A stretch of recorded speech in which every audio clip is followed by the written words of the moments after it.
Hey everybody, welcome back to another tutorial video. Today I'm going to be showing you the Loft tool from the Arceon plugin. Let's hop into it. So to get started with Loft, you'll need to take a piece of paper in your hand.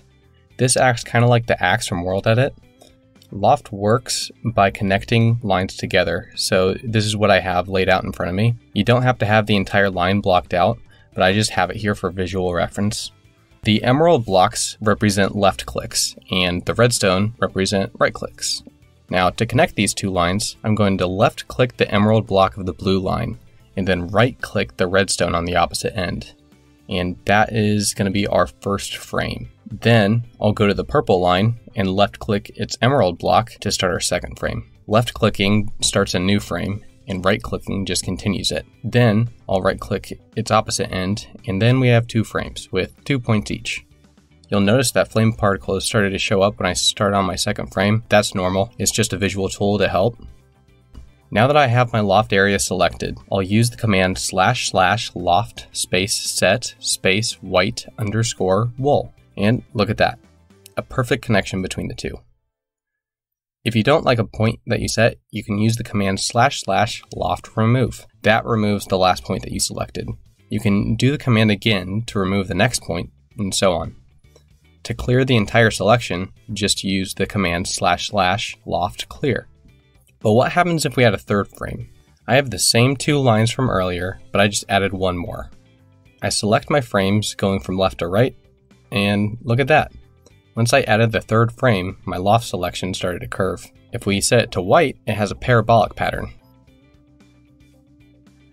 Here's another fun application, twisting planes. This is identical to the first method, so I have two frames, but the only difference is that one of them is rotated 90 degrees.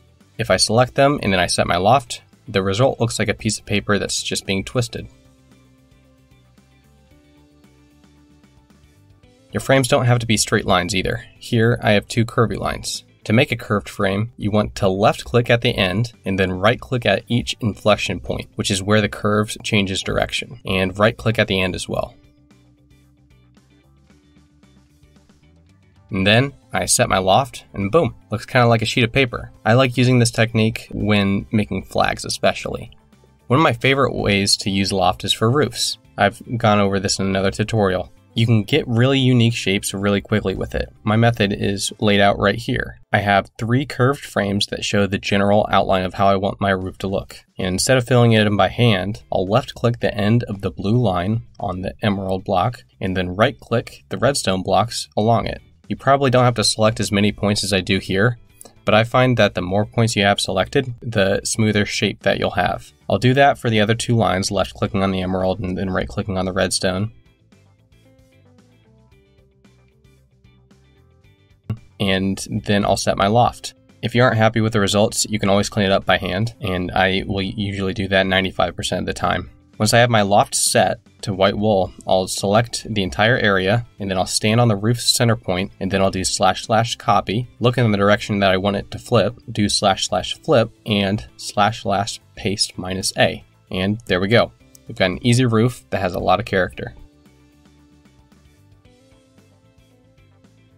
And here's another way to do flags. It just uses straight lines instead of curves. So everything is the same here. Just make sure to left click and right click that single emerald block at the end.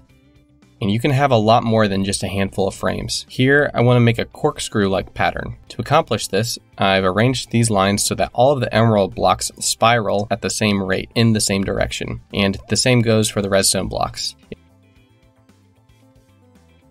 If you don't, then the corkscrew effect won't be as apparent, it'll look a little skewed. But then I'll select the frames, set my loft, and look, looks like a party streamer or a DNA strand. And that's pretty much it for this tutorial. There's a lot that you can do with Loft, but this is just a very bare bones tutorial of it. If you want to learn more, I'll add a couple links in the description. And yeah, good luck and have fun. I hope that this was useful. Don't forget to like and subscribe, and that's it. Have a good day.